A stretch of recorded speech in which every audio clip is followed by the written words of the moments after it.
With that, I would like to ask you if you're ready for our second speaker today, who will blow your mind to say the least. But I wonder if you're ready, if all of you are back, if you have your notepads and your notebooks ready. Do you have them ready? Do you have them ready? In that case, embrace yourself for sure, because known as the customer growth expert, our next speaker will share her experiences of becoming an expert and global speaker, giving many tips you can take forward to develop your sales and SaaS. Please welcome with your big VSI round of applause, Janice B. Gordon to our virtual stage. And it's all yours, darling.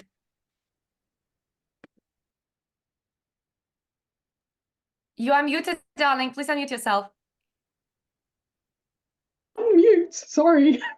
Thank you, Olga. Forget to mute.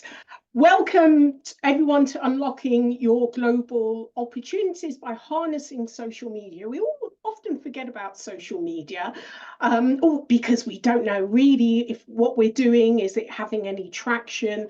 I'm going to talk about my experience of working with social media to help to promote my business and create opportunities. And hopefully through the experiences that I've had, it's going to help you to leverage this really important resource. The first thing I want to say to you is that there isn't any right or wrong way of developing and unlocking global speaking opportunities. Certainly all speakers I speak to do it in a slightly different way, just like David was just saying about selling in a different way, and it's got to be authentic to you. So I'm going to talk about what I do, and hopefully you'll be able to pick up on some of the pick and choose what's going to work for you. That's the best thing. So if you'd like to, I've got the chat open to check, but I'd really like your engagement, and you've been brilliant. So it'll be great if you kind of put any comments, any questions with a Q in front, and I will pick up on all of the questions at the end. But also I'll be asking for your participation as we go through. Now, I've taught social selling to salespeople. I've talked about becoming an influencer, and did a workshop for PSA groups. And in 1 year, with clarity and commitment, you can leapfrog the very good social footprint that I've got, and I've been developing that for well over 10 years. And I'm going to show you how you can do it, but it really does take clarity and commitment. So I'll be giving you some top tips of how you can move forward in harnessing global opportunities. So first, let me talk about global reach and social media and how much that is changing over the years. Now, I've got a link here, so there's a fuller report. So I've put that in the chat. Fuller report to get all of this information, but I just wanted to highlight a few things.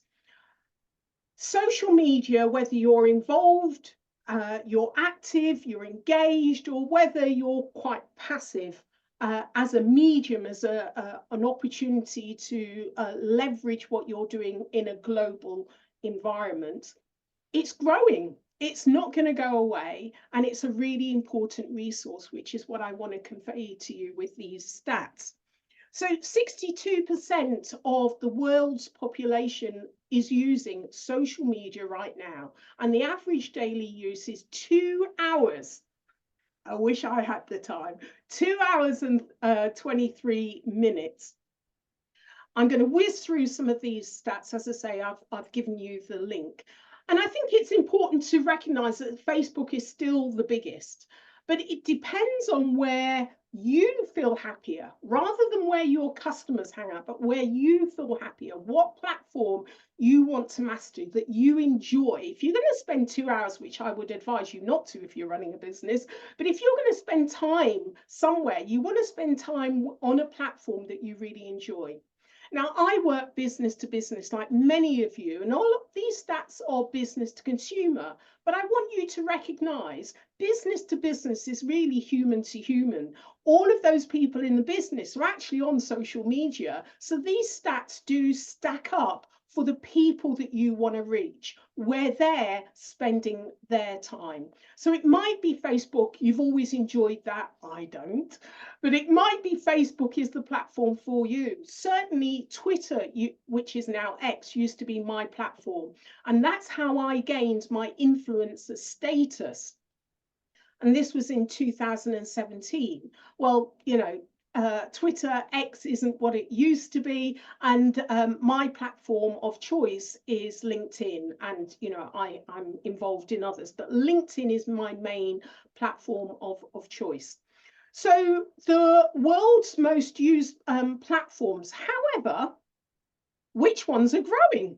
So Facebook is actually in the last year only really grew by 1%.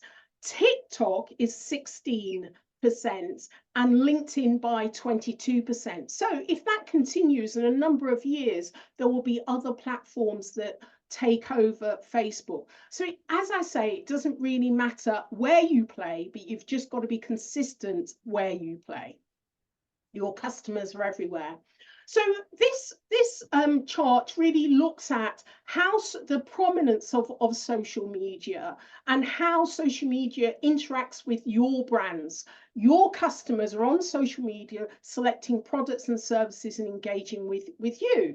So if we compare social media to other forms of outreach and advertising, you can see that social media, according to this chart, is 64%. And if you're looking at recommendations, that's only 23%. So it's so far ahead of all the other ways of gaining customers and all the other ways of expanding your reach and getting discovered. So this is why social media is so important, and we all really need to consider this is a great platform. David mentioned that he does a video a day, and he very quickly, when you're committed and you're focused and you've got a massive goal and you want to do it, you can leapfrog other influencers on the platform of your choice. So we all know social media is really important to expand our business. So in the chat, what I'd like you to do is answer if you know that social media, whatever platform, has helped you to gain brand awareness because a customer has said they found you on a particular platform, or if you've managed to sell a product or get a booking. So Y for yes, N for no. Thank you for LinkedIn was your platform. It helped you. Quite a few others. LinkedIn, yes, yes, yes. Right, so we're all yeses here. This is fantastic. LinkedIn, Facebook, thank you for putting the platforms. YouTube as well. Well, I'm not surprised there, David. Absolutely brilliant. Thank you for that engagement. And everyone else that hasn't yet put an answer in, look to see what other people are doing. It is working for them. They are getting clients. So if you're just dipping your toe in the water, maybe this is an opportunity to actually do more. I talked about others have leapfrogged where I was, and I'm learning from them all the time. Social media is not static, as we've seen, that there's those that are moving up and those that have come from nowhere. So you've really got to keep continuing to hone your craft. So thank you so much for that contribution. So building your digital platform, that's the 101 that you need to start with. Decide which platform you want to master, and that's where you're going to put all in order to build a really good digital footprint. This is really your passport to a global stage. You must learn how to craft a compelling online presence that resonates with global audiences, that amplifies your message, that attracts like-minded individuals and organizations, so that you must platform your personal brand. And in speaking, that's you. You are your personal brand. That's what people buy. So you've got to platform yourself as the thought leader and answer the question, are you the kind of person I want to work with? All of the bookers, all of the companies, all the individuals, that's really what they're trying to assess. They'll probably stalk you in the background, reading your content. They won't even like or comment. I've had so many people come up to me and say, you know, they saw something I wrote. And when I think about it, it was 2 years ago. That's what your customers are doing. They're watching, they're stalking in the background. Don't do what Dave did. David did, stalking, hunting you down. But nevertheless, your customers are doing that. They're watching, they're listening to see what you're doing. And before they make a decision, they say that their customer needs to see 7 to 10 pieces of interaction content, something from somewhere with your name, your brand on it, your thought leadership. So you've got to put out quite a lot of content over a period of time for that one person to see 7 to 10 pieces of content, interactions, comments from you. So that's really what it's all about. It's about building your digital footprint, your brand. So let me give you a little story of what I did. More or less exactly a year ago, I went to work at a conference in Lithuania, my first time to Lithuania. And you can see me on the top, the bottom left-hand corner, a massive stage. It was the biggest stage that I'd spoken at. And when they booked me, they said they'd sold 1,200 tickets. When I got there, it was 1,800 tickets. Oh, nearly 2,000 people, biggest stage. Anyway, after my presentation in the break, I went out into, there was a speaker room and all of the speakers, but I actually wanted to go out into the audience, and I was stormed, absolutely stormed. And I took a good friend of mine, Bev Hancock, and she says that she was my paparazzi. And so I had so many images and pictures with people. It was incredible. I felt good. They felt good. I absolutely loved it. I really did feel a bit like a rock star. But you know what? The reason why I'm telling you this is that I did their all of their social media. I mean, they had someone doing social media, but compared to the interaction that I got, even now, I think 8 months later, beginning of this year, there was one of my pieces of content that for some reason, people started commenting on that. What I always do, I tag in the organizers. They know that I know that I'm doing a lot of their social media. I'm helping to amplify their brand. They know that I'm engaged. They know that I'm connecting and interacting with their audience. Bookers and buyers love that. So one tip I'd have for you is always, when you have a keynote, block out the next day to do all of that social media interaction. It's really important that you engage with your audience, because you never know who is in your audience. You can get so many more opportunities to speak because they've already seen you on stage. And so what you need to do is make sure that you connect with them. I always ask at least 10 people that I've had a conversation with or I've interacted with online, because you get messages saying, I really loved your presentation, and then you might have a brief conversation. Then I'll go back, do you mind doing a testimonial? I will then cut and paste what they originally said about me. I will top and tail it for what I want them, want my testimonial and how I want it to read, making sure I put in their language. I send it back to them and I say, would you mind, you know, they've agreed to do the testimonial, and I say, please do amend this testimonial as you like. They rarely do, and I get a really good testimonial. Their words are in there, but I get all the other aspects of what makes a great testimonial. And that's because I interacted with them. So it's not just for, I don't just do it for the bookers. Am I likely to get booked again? More than likely, because I was engaged. but I also do it because then I have an audience of growing audience of people that know, like, and trust, that continue to comment on my social media newsletters and posts and so forth. So you're actually building your audience as you go along. This is why it's really important, and it's great to get testimonials, but don't do it 3 weeks later. Everyone's moved on. That's why you've got to reserve that second day. So let me give you some top tips about building your brand presence. And you may want to take a picture, a snapshot here as well, so the audience here can actually go back and ask themselves these questions, because we've got a limited amount of time here. So in building your online brand presence, first of all, you've got to be really clear about who your unique or defined niche person title is. If you're not clear about that, then you're really going to be sending out lots of content that's inappropriate. You really want to have a narrow and niche audience group of people that you're targeting. Then it's really much easier to understand their needs, their wants, their priorities, and you're speaking their language. That's the first thing. And it's not just about selling, it's not just about building a brand, but it's also for your content, it's for your business, your website. You've really got to have that crystal clear. And then it's defining your brand identity. So the question I'd ask is, like, is your brand clearly identifiable across all of your channels?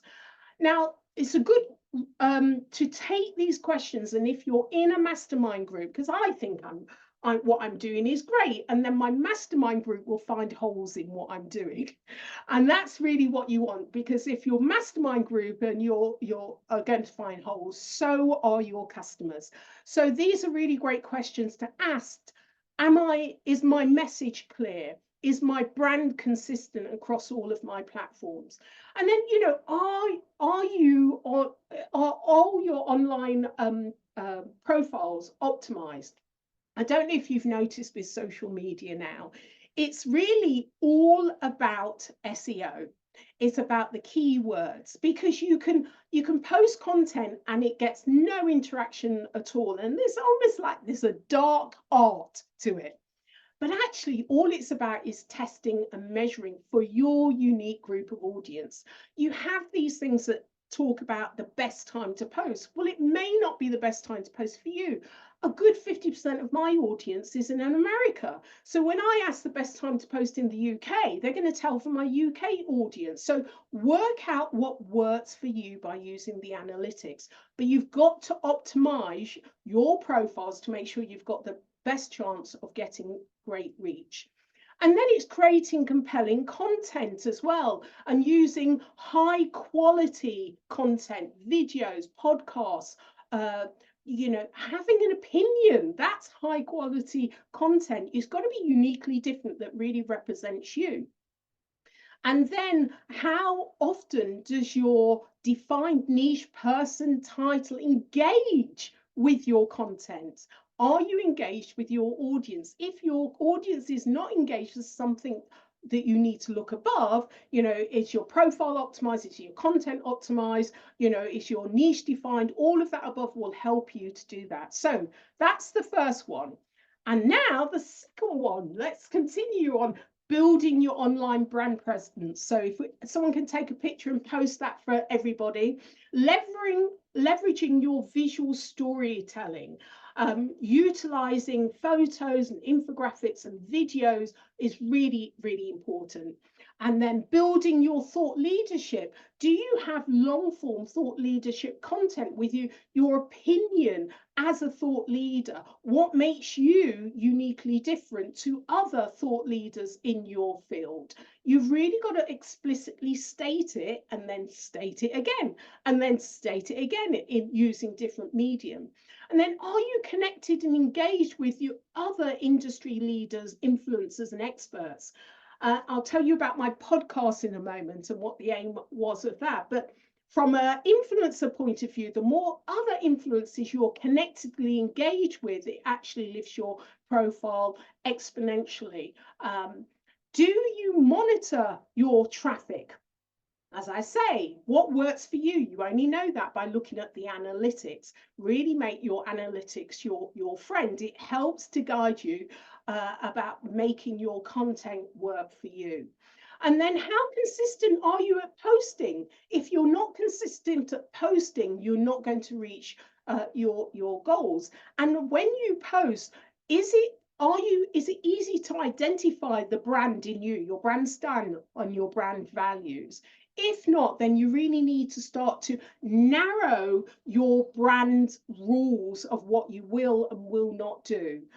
People will need to see this is your voice, this is you, and you're being authentic. So the narrower the niche that you're appealing to, the easier it is to do.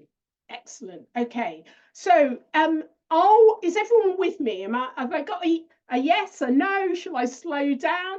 Are we all there? So let's get some interaction. Yes, thank you, Sam. Excellent, brilliant, lovely. Susan, I love that. Thank you so much.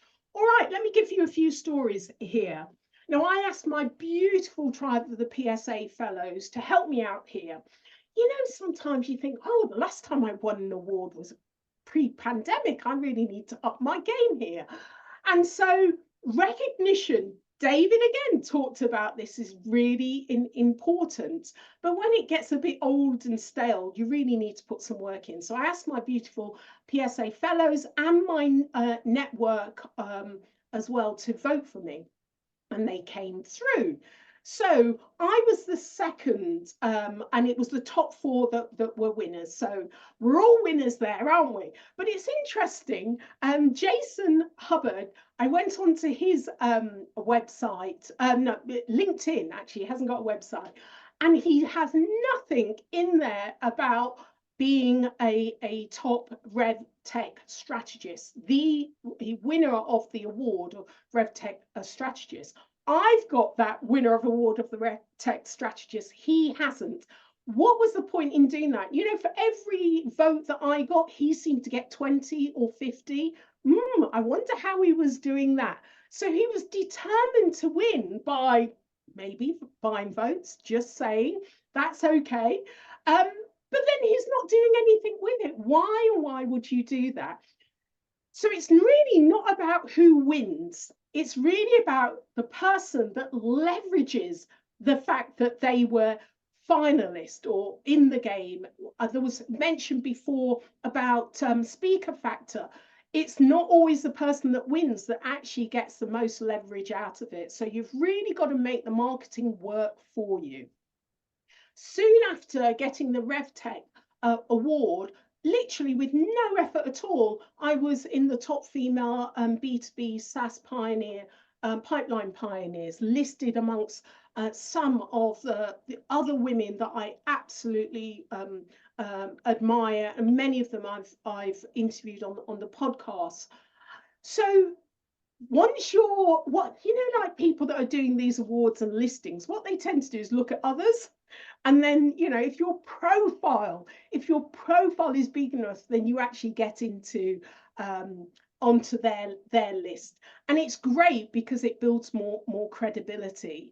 But it wouldn't build any credibility unless I had a really good digital presence. And I have. And that's what I'm talking to you about. Now, when bookers come along and they're looking for someone to speak, where do you think they look? This is a resource. They do see you. They kind of go through the list of people that might be appropriate to them. So this, you may have heard about this, Talkadoc. I used this on a presentation that I did in February. And it's a brilliant app. It's really easy to use. You have it in as part of your presentation towards the end, and you may ask your audience 2 or 3 questions, and you can see there's a great question in here. And like, what would you like to hear from Janice B? Gordon, would you like to hear her speak again? And now I only got 9 responses. If you're in America, you probably have, I don't know, a good 60% of the audience will respond. But in England, you know, we're a bit more reticent to these things. And so thank you. You've used it, Nicole. It's great, isn't it? It's brilliant to actually continue and have a conversation with your audience. So I could get the emails from the people that responded. I can then go back and ask them questions. Great. Thank you so much. You know, you definitely want to hear me speak again. What opportunities are there within your company? Can you introduce me? You can see how you can make this work for them. I can send this to bookers as well and show them that the attendees found my session, you know, 90 in terms of actionable, engaging. These are really good stats, even though there's only nine people. If I did it in America, there would have been a lot more. But nevertheless, make it work for you. It gives you an opportunity. There's 5 opportunities to buy from this one talk. I've got their email address. So it's a great app. So if you haven't looked at that, there's a link there if you want to refer her, but otherwise just go straight onto the site. Okay, so networking and collaborating globally. A few other of my kind of experiences and stories. In terms of networking, I'm part of the Women's Sales Pro, have been for about 2.5 years. So I go over to America twice a year and they do a big mastermind. These are the most elite women in sales around the world, but mainly in America. It's changing to women's sales experts. But literally any one of these women, I can ask them anything about their business and I would get the answers to help to support me.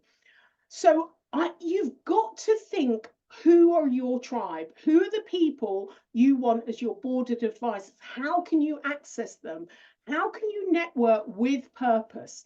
It's about understanding the people that will help to support and gain some of those opportunities for you. My dad is 90 next year. He lives in America with my brother and sister. So I want to go to America more often, but I want to be paid to go over there and then spend more time with my dad. This group of women, you know, I can ask for their help and support in that. If they hear of something or they've just spoken somewhere, can they introduce me to that? Really think about the opportunities that are sitting there in your networks that you're not yet leveraging. I'm going to give you some tips on how to kind of open up those types of conversations. But it's about creating collaboration across borders.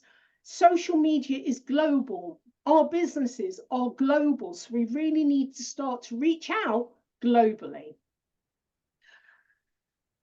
My podcast, the reason why I started my podcast over 5 years, and it's in the top 10 podcasts for every sales professional.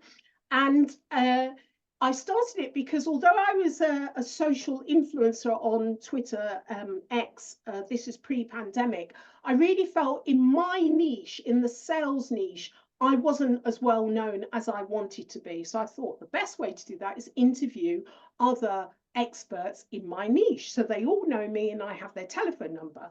Well, I don't need to do that anymore. So I'm changing the focus of my podcast to be more lead generation. And I'm using it to interview the people I want to work with and then get into a conversation with them. So really think about what assets you already have and how you can leverage them. I'm learning from people that are just brilliant at what they do and have leveraged their outreach. I mean, Olga, my God, over the pandemic, all of the lives that she did. I mean, her following is incredible. Mine's baby compared to hers because she had focus and commitment and she was consistent. So this is a great example. There's lots of people that do that. Choose your platform and go rhino on your platform. Now, do not do what this person does now. It's this block of words. Do not connect and sell. It's so disappointing. You can just read here. They say, thanks for connecting and networking with me on LinkedIn. Then they say, I came across your profile on LinkedIn. Duh, that's a giveaway. And they go, blah, blah, blah. Then I have a solution. This is a connect and sell. And they call me, make you into even more of a rock star than you already are. Now, tell me, have you had the blah, blah, blah, you know, cold connect and sell outreach? We're so sick of it. Do not do that.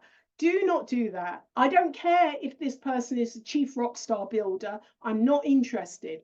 Let me give you a strategy to build your outreach and have those sales conversations, or just have the conversation with the people that you want in your tribe. I say, give, give, give before you ask.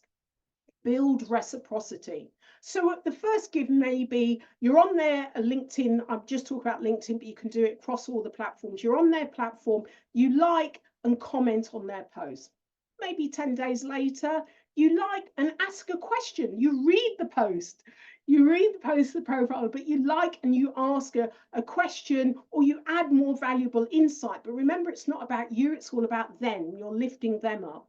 Maybe 10 days after that, the third give might be comment and send them a connection or a reference to an article, not your article, another well-respected article. Not saying yours isn't, but it's all about them. And then maybe when they're starting to kind of have a conversation with you, which is comment back, that's the premium, that's what you want to get. Maybe say, oh, ask to connect at that point.